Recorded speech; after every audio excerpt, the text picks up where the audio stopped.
On va continuer la correction de l'exercice précédent de la classe de première S1 et S2 sur les alcanes. Il nous restait à corriger la troisième question. On nous demande de déterminer la composition du mélange initial. Donc, on va commencer petit 3. Soit V1, le volume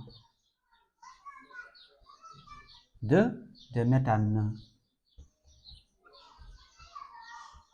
et V2, le volume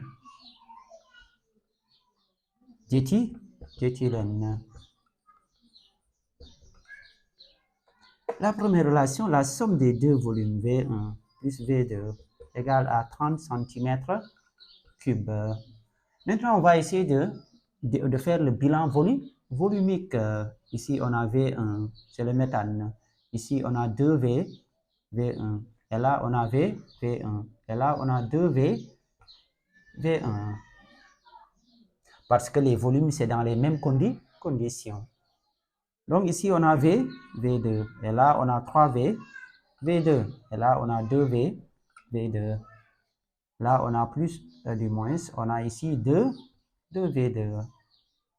Maintenant, quand on prend le volume total, donc ça, c'est le volume de O2. Le volume de O2 total, c'est la somme des deux. Le volume de O2 réagit donc. Donc V2 de O2, entrée en réaction, bien réagi. C'est la somme de V de O2 au niveau de la première équation, plus V de O2 au niveau de la deuxième équation. Donc, quand on remplace, ça donne, ici il est là, c'est 2V1. Et là, il est là, plus 3V, V2.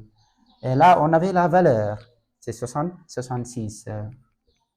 Donc, équivaut à dire que 2V1 plus 3V2 égale à 66. Voici la deuxième équation. Donc,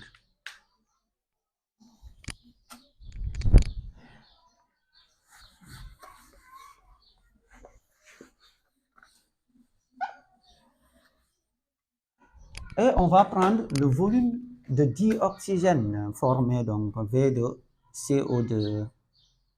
V de CO2 formé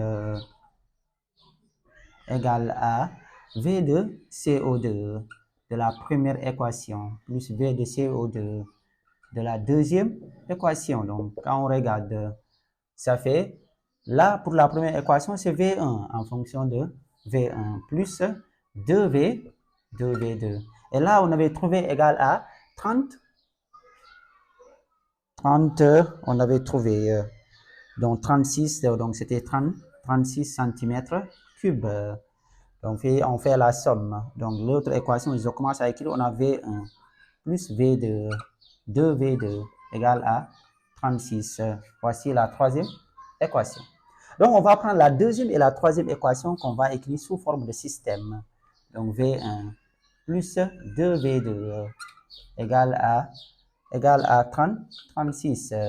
Et l'autre, on a 2V1 plus 3V2 égale à 66. Donc, on va prendre ce système-là, prendre une méthode pour trouver V1 et V2. Donc, on va prendre la méthode d'addition. Donc, la méthode d'addition.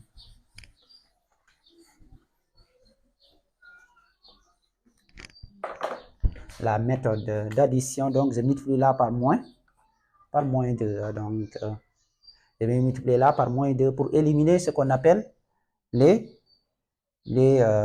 donc on aura moins 2 fois moins 2, donc équivaut pour éliminer les V1, donc moins 2 V1 moins 4 V2 égale à moins 72. Et là, on aura 2V1 plus 3V2 égale à 66. Et ça va partir. Ça reste ici, donc moins V2 égale. Quand on fait la différence, donc il y a 4 et 2. Donc ça fait moins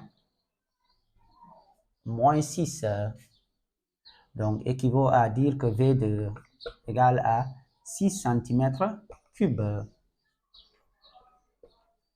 Je fais la même chose. J'essaye d'éliminer maintenant les V2, ou bien je prends l'une des équations, que je remplace 1 ou 2. Donc je prends l'équation 1. Donc 1, du moins l'équation, la première équation. Donc on a V1 plus 2 V2 égale à 36. Donc V1 c'était V1 que je dois calculer, donc égal à 36 moins 2 fois V2 qui est égal à 36 moins 2 fois 6 qui est égal à 36 moins 12. Donc 36 moins 12, ça donne égal à 24 cm3. V1 égale à 24 cm3. Maintenant, pour vérifier, est-ce que j'ai trouvé, donc je prends la première équation que j'avais écrite pour le mélange initial, V1 plus V2, est-ce que ça vérifie? C'est égal à 30 cm3. Si c'est le cas, donc, ça nous montre qu'on a bien fait le raisonnement. Donc, n'oubliez pas encore une fois que les sciences physiques sont des matières, ou bien c'est une science expérimentale dont vous aurez besoin des mathématiques pour pouvoir expliquer les notions physiques et chimiques. C'était M. Diallo, professeur de sciences physiques.